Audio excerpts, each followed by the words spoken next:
کی عورتیں تو سر سے لے کر پیر تک کے سنگھار میں ڈوب کر کے نکلتی ہیں. اسلام نے سنگھار کو منع نہیں کیا ہے، لیکن سنگھار صرف اپنے شوہر کے لیے، سنگھار صرف شوہر کے لیے ہے اور کسی کے لیے سنگھار نہیں ہے. لیکن آج شوہر کے لیے سنگھار نہیں کیا جاتا. السلام علیکم ورحمۃ اللہ وبرکاتہ. امید ہے آپ سب خیرت سے ہوں گے. میں بھی الحمدللہ اللہ کا لاکھ لاکھ شکر ہے خیرت سے ہوں. اور انشاءاللہ جس ویڈیو ریئیکشن دینے آ رہے ہیں دوستوں، بڑی امپورٹنٹ ویڈیو ہے، بڑی عبرتناک ویڈیو، اور اس ویڈیو کو اینڈ تک ضرور دیکھیے گا. سید امین القادری صاحب کی یہ بیان ہے دوستوں، اور ان کے چینل کا لنک میں ڈسکرپشن باکس میں دے دوں گا. آپ لوگوں نے چینل سبسکرائب کریے گا اور میری ویڈیو کو اینڈ تک دیکھیے گا. دوستوں آج کی ویڈیو ہے لیڈیزوں کے لیے، خاص کر کے لیڈیزوں کے لیے ہے. اور آج کل کا جو ماحول چل رہا ہے ہمارا مسلم معاشرے میں، الٹے سیدھے فیشن کرنا، الٹے سیدھے کپڑے پہننا، اور اس طرح سے گھر سے باہر نکلنا، تو گناہ میں شامل ہو جائیں گی وہ ساری عورتیں، اور ان کو جنت کی خوشبو تک کے نہیں سنائی جائے گی. یعنی کہ وہ جنت کی خوشبو سے بھی محروم رہیں گی ایسی عورتیں جو اس طرح سے فیشن کرتی ہیں، الٹے سیدھے میک اپ کر کے گھر سے باہر نکلتی ہیں لوگوں کو دکھانے کے لیے یا کسی کے. دوستوں سجنا سنورنا بالکل اسلام نے منع نہیں کیا ہے، بالکل کر سکتی ہے، لیکن صرف اپنے شوہر کے لیے. آپ کا شوہر اگر کہے تو بالکل کریے، اس کو دکھانے کے لیے بالکل کر سکتی ہیں، لیکن کسی اور کو دکھانے کے لیے بالکل بھی نہیں کر سکتی. چاہے وہ شادی بیاہ کا معاملہ ہو یا ایسا انتظام ہو کہ جہاں پہ صرف لیڈیزیں ہوں، عورتیں نہ ہوں، تو وہاں کر سکتی ہیں. باقی کوئی دوسرا غیر محرم اگر دیکھے گا تو وہ خود تو گنہگار ہوں گی اور اس کو بھی گنہگار کرے گی.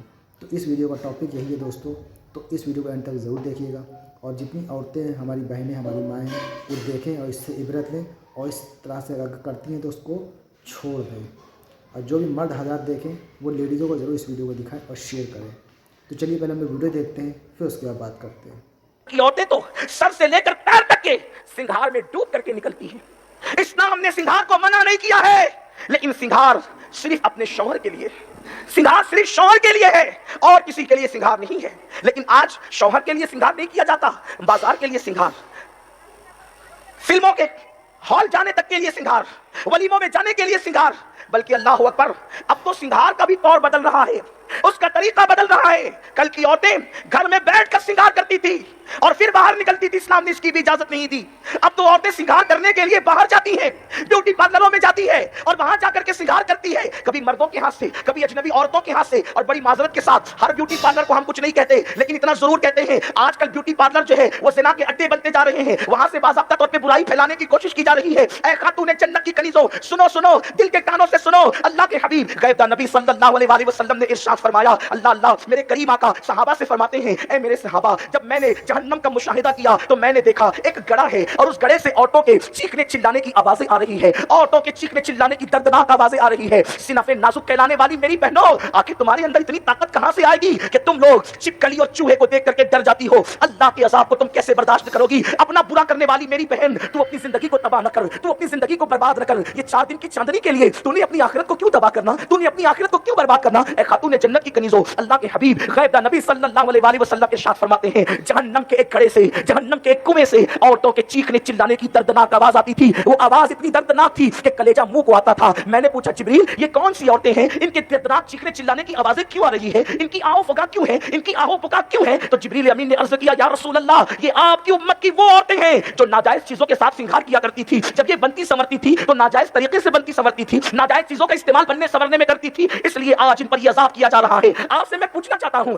گھنٹے 2 گھنٹوں کے حسن کے لیے یا کسی کی تعریف کے لیے بولو میری بہنوں، تم ولیمے میں اسی لیے سنور کر کے جاتی ہو نا، تم شادیوں میں اسی لیے بن کر جاتی ہو نا کہ تمہاری سہیلیاں، رشتہ دار، تمہاری جو ہے وہ تعلقات کی خواتین دیکھ کر کہے، دیکھو فلاں کی بہن کتنی اچھی لگ رہی ہے، دیکھو فلاں کی بیوی بالکل ہیروئن کی طرح لگ رہی ہے. میرے آقا صلی اللہ علیہ وسلم کی کنیزوں، میرے نزدیک اس دور میں اگر سب سے بڑی گالی کوئی ہے تو وہ کسی عورت کو ہیروئن کہنا گالی ہے. اس کی وجہ یہ ہے، ہیروئن کا مطلب زنا کرنے والی، ہیروئن کا مطلب ناچنے والی، ہیروئن کا مطلب جسم کو بیچنے والی. حیرت کی بات یہ ہے، اگر کوئی کسی کو کہہ دے کہ تو جسم فروش ہے تو وہ اسے لڑنے کے لیے، مارنے کے لیے تیار ہو جائے. اے خاتون جنت کی کنیزوں، جب کوئی تمہیں ہیروئن کہتا ہے تو تم جو ہے وہ گردن کو جھرجھری دیتی ہو, اتراتی ہو, مسکراتی ہو, ایک دوسرے سے تالیاں لیتی ہو. اوہ میری تعریف کی تو حد کر دی کہ میں ہیروئن جیسی لگ رہی ہوں. ارے میری بہن, ہیروئن تو زانیہ کا نام ہے, ہیروئن تو شرابیہ کا نام ہے, ہیروئن تو جسم کو بیچنے اور فروخت کرنے والی کا نام ہے. بلکہ فاحشہ جتنی بدکار نہیں ہوتی اس سے زیادہ ہیروئن بدکار ہوتی ہے, کیونکہ فاحشہ جب زنا کرواتی ہے تو چار دیواری میں چھپ کر زنا کرواتی ہے, اور ہیروئن جب زنا کرواتی ہے تو کمرے کے سامنے زنا کرواتی ہے, اور اس کے پوسٹر لگتے ہیں, اس کو فلموں میں دکھایا جاتا ہے. اتنی بدترین عورت کا ٹائٹل لے کر کے تم اتنی خوش ہوتی ہو. ارے تمہیں تو یہ ہونا چاہیے کہ میں کسی ولیمہ میں شان سے جاؤں کہ کوئی مجھے دیکھ کر پکار اٹھے, تو بالکل کنیز فاطمہ لگ رہی ہے. تیری زندگی کو دیکھ کر کے نبی کی شہزادی کی زندگی یاد آ گئی ہے, تیری زندگی کو دیکھ کر کے ام المومنین اما عائشہ کی زندگی یاد آ گئی ہے. لیکن کتنے افسوس کی بات ہے, تمہاری سوچ بدل گئی, تمہاری فکر بدل گئی, تمہارا انداز زندگی بدل گیا. اے خاتون جنت کی کنیزوں,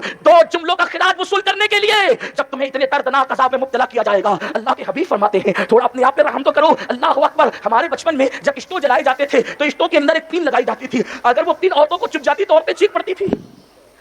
ایک پین اگر کوئی عورت کو چبھا دے تو عورت چیخ پڑتی ہے. اللہ کے حبیب صلی اللہ علیہ وآلہ وسلم فرماتے ہیں جب کوئی عورت اس لیے بن سمر کر اپنے گھر سے نکلتی ہے کہ مرد دیکھ کر کے اس کے فتنے میں مبتلا ہو جائے, ایسی عورتوں کی چمڑی کو قیامت کے دن آگ کی کینچی سے کاٹا جائے گا, جہنم کی آگ کی بنی ہوئی کینچی سے کاٹا جائے گا. میری بہنوں تمہیں کیا ہو گیا ہے, تم سیریل دیکھ کر, فلمیں دیکھ کر, دنیا کی فیشن میں مبتلا ہو کر کے تم نے اپنے آپ کو اللہ کے عذاب کے حوالے کر دیا. میری بہنوں, دنیا کا کوئی انسان ایسا نہیں ہے, دنیا کا کوئی انسان ایسا نہیں ہے جو میرے اللہ کے عذاب کو برداشت کر سکے. اگر میرا اللہ ہلکے سے ہلکا عذاب دے تو بھی دنیا کا کوئی انسان میرے اللہ کے عذاب کو برداشت نہیں کر سکتا. اپنے کروڑوں گناہ, اپنے لاکھوں گناہ, اپنے ہزاروں گناہ جو تم کر رہے ہو, اس کا انجام تو دیکھو. قرآن کہتا ہے وَإِنَّ الْفُجَّارَ لَفِي جَحِيمٍ, جہنم ہے ان لوگوں کے لیے جنہوں نے گناہ کیے. یہاں ایک بات میں آپ سے کرنا چاہتا ہوں, اگر برا لگے تو مجھے معاف کرنا, آپ ایسی نہیں ہے, لیکن صرف میں دنیا کا سروے پیش کر رہا ہوں. آج کل عورتیں بنتی ہیں, سنورتی ہیں, فون پر لمبی لمبی گفتگو اجنبی مردوں سے کرتی ہیں, اور کبھی کبھی تو اللہ اکبر نفسانی خواہشات یہاں تک پہنچاتی ہے کہ بائک پر گھومنے کے چکر میں کسی لڑکے کے ہاتھوں آبرو فروخت کی جاتی ہے. اللہ اکبر. خوبصورت زیور کے چکر میں, کبھی کبھی اللہ اکبر اپنی پسند کی شادی کے چکر میں مردوں کے ہاتھوں اپنی آبرو فروخت کی جاتی ہے. میں آپ سے صرف اتنا کہتا ہوں, آبرو جو ہے لٹانے والی عورت کا انجام کیا ہے وہ تو بعد میں, اچھی طرح یاد رکھنا, جو بدکار لوگوں کی صرف حمایت کرے, صرف حمایت کرے, ان کا کیا انجام ہے. بدکار لوگوں کی حمایت کرنے والوں کا انجام کیا ہے, تھوڑا اس پر توجہ کرے. اے خاتون جنت کی کنیزوں, دیکھو نبی کی بیوی, نبی کی بیوی کبھی بدکار نہیں ہو سکتی.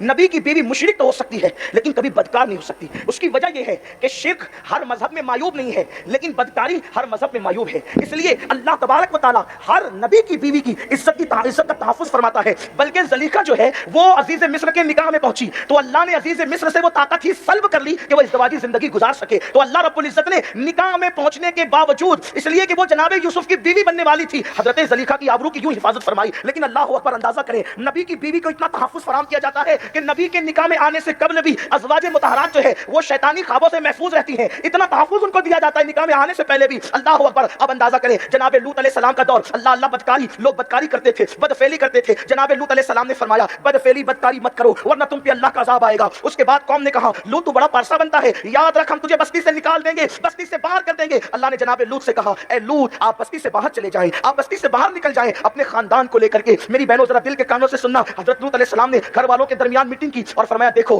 ہم اپنا وطن چھوڑ کر, شہر چھوڑ کر جا رہے ہیں, قوم پہ عذاب آنے والا ہے, لیکن کوئی پلٹ کر کے مت دیکھنا. جناب لوط علیہ السلام اپنے خاندان کو لے کر کے چلے اور جب نکلے تو قوم پر عذاب آیا, قوم پہ پتھر برسے ان کی بدکاریوں کی وجہ سے. سب سے آخری میں حضرت لوط علیہ السلام کی بیوی تھی, سب سے آخری میں حضرت لوط علیہ السلام کی بیوی تھی. اس بیوی کے دل میں قوم کی محبت تھی. حضرت لوط علیہ السلام کی بیوی نے جب عذاب کی آواز سنی تو پیچھے پلٹ کر کے کہا ہائے میری قوم. بس اتنا کہنا تھا کہ لوط علیہ السلام کی بیوی پر بھی پتھر گرا اور وہ بھی ہلاک ہو گئی. آپ سے پوچھنا چاہتا ہوں کہ اس نے بدکاری نہیں کی تھی, لیکن بدکار لوگوں کو کہ اس نے اس طرح حمایت کی تھی, ہائے میری قوم, بدکار کو میرا کہہ کر کے پکارا اور ان کی ہلاکت پہ افسوس کیا. قدرت نے نبی کی بیوی ہونے کے باوجود اس کو بھی ہلاک کر دیا. اے خاتون جنت کی کنیزوں, جو کسی بدکار کو میرا کہہ کر پکارے, اس کی حمایت کرتے, اس سے ہمدردی کرے, نبی کی بیوی ہونے کے باوجود قدرت اس کو ہلاک کر دیتی ہے. تو جو خود بدکاری کرے اس کا انجام کیا ہوگا. اللہ اکبر. میرے پیارے آقا صلی اللہ علیہ وسلم کی کنیزوں, آج کیا ہو گیا ہے اسلام کی مقدس شہزادیوں کو, مسلمانوں کی بیٹیوں کو کیا ہو گیا ہے. اللہ اکبر. کل تک ان بیٹیوں کا حال یہ تھا, کل تک ان بچیوں کا حال یہ تھا, ان کی راتیں مصلے پر گزرا کرتی تھی, ان کا دن جو ہے اللہ رب العزت کی عبادتوں میں گزرا کرتا تھا. اللہ اکبر.